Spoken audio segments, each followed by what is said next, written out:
Time break, mixing and mingling with the drivers. Join us later in the programme for the best of the racing action.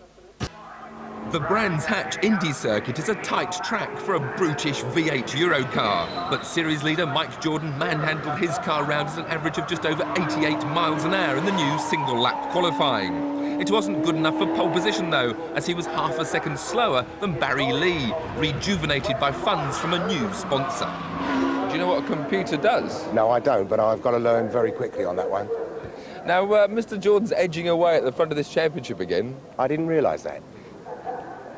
So what are you going to do about it? I'm going to try very hard now. Oh, we're not walking away with it at all. You always say things like that. It's very closely fought. In fact, second fastest was Kevin Clark, number 4, alongside Barry on the front row and holding his line round the outside of Paddock and Druids.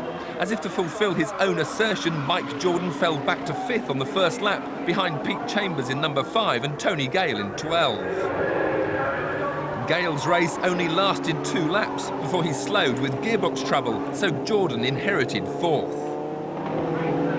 Chambers resisted until lap 5, and then Mike was 3rd.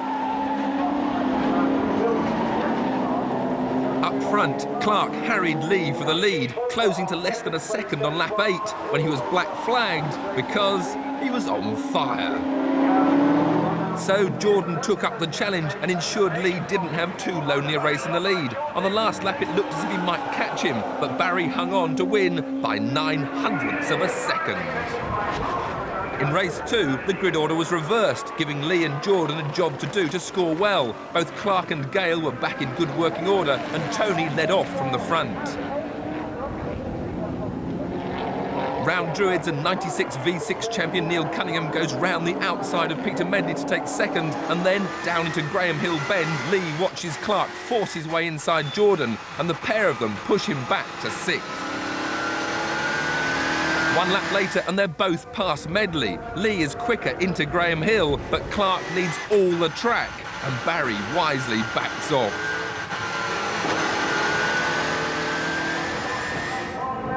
Into lap 3, and Cunningham has a go at Gale round the outside of Paddock, but drifts wide, and Clark is up the inside into Druids for 2nd place. Lee tries to follow him through, but he can't quite make it. Lap 4, and it's Clark's turn to challenge Gale round Paddock, wide on the entry, tight on the exit. He shows how it should be done and grabs the lead on the run-up to Druids.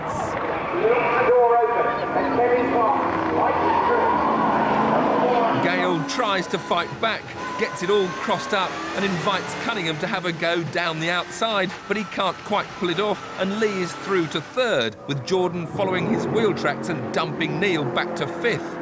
There's never a dull moment with these boys.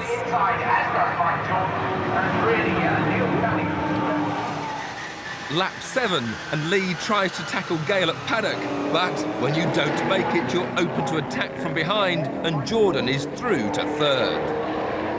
1 lap later, and Jordan also pulls off the classic pass to move into 2nd, leaving Lee a frustrated 4th. It took Barry 2 laps to find a way past Gale, helped by Tony's rear tyres going off, but he had no chance of regaining the ground lost to Jordan, as Kevin Clark came home the winner by a comfortable 3 seconds. I had some lucky breaks at the beginning of the race, and again, mutual respect between the 3 of us here paid off. Barry could have easily pushed me quite wide and decided not to. It worked well for me. I was pleased. The leaders of the V6 Championship have very different views of Brands Hatch, and in the morning warm-up, series leader Peter Faulding was slowest of all. If practicing's anything to go on, I think I'll be keeping up my record at Brands. I love it round Brands, absolutely brilliant. It's one of the best tracks we come to. I mean, you can see the atmosphere here, it's absolutely brilliant. I do prefer the circuits to the ovals, to be perfectly honest. I like the gear changing and the left-hand, right-hand corners. Graham had drawn number 6 on the grid for race 1, but any hope of success disappeared as the lights changed. The gearbox exploded, coating the track with oil and bringing instant retirement. Up front, Phil White, 63, led from pole position, followed by Rick Lemon, 25, and Mark Loveland, 10. Stevie Hodgson started one from the back and was soon charging through the field, making up 8 places on the first lap alone. Phil White had returned to V6s when his V8 engine expired very expensively. He was securing the lead, but there were quick men behind him. On the second lap, Hodgson dived inside Davy Philp and followed Mark Willis past Rob Kirkhoven along bottom straight. He was now 7th behind a sliding Willis. 2 laps later, and Willis was even wilder through Graham Hill Bend, allowing Hodgson to pass both him and Loveland. Andy Charlesley tried to follow him through, but his lunge at Surtees was less successful for Loveland. Lap 8 and the front 2, White and Lemon, are under attack from Mark Proctor and Hodgson. Proctor grabs second into paddock, and Hodgson pushes Lemon back to third on the way out. 3 quick men at the front, but Proctor isn't content with second. Hodgson has the best seat in the house as White leaves the door slightly ajar into Druids, and Proctor says thank you very much. Hodgson tries to follow him through, but White wasn't going to be soft twice. Over the remaining 8 laps, Stevie tried everything to get that second place, but try as he might, he just couldn't find a way through, and the order remained unchanged to the flag, but it wasn't for any lack of effort. A good clean race. We came from back at grid, we caught up with 2 leaders, just didn't have enough left to get past them. It's good, they're all good lads, you know, you can have a good race, and in racing from like first to last, you can have a bloody good race. Great for all the team. We've had a look at the start of the year, but I mean, we always said it was going to turn, and I think the tables are starting to turn now, so see what we can do.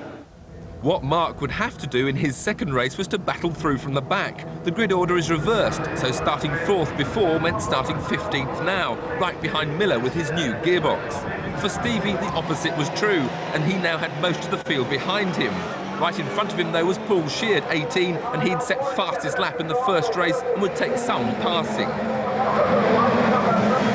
At the back, Proctor was soon on the move, finding the gaps as Miller got boxed in. Just ahead, series leader Faulding watched Willis making a muscular move through the pack at Druids.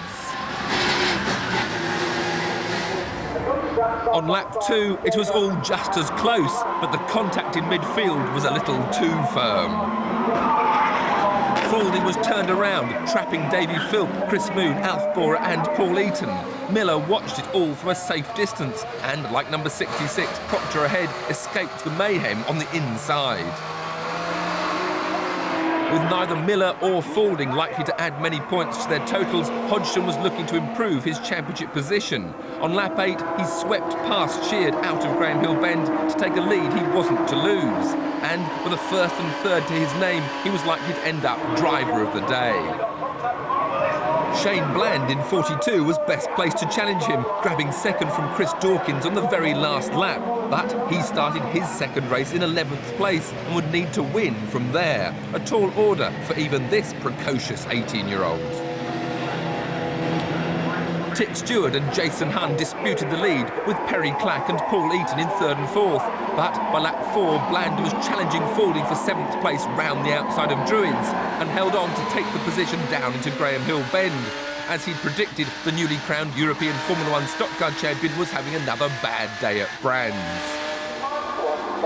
Bland's effortless progress was stopped when he reached 4th, and it was only when leader Stewart was attacked by Eaton on lap 14, allowing Hunn in 39 to grab a winning lead, that he found a way through behind Eaton into his final position, 3rd. It meant Stevie Hodgson was driver of the day and the new series leader. We started the year that we said that we'd go for points more than anything, and that's what we're doing now, but we're coming out with some wins as well, which is brilliant.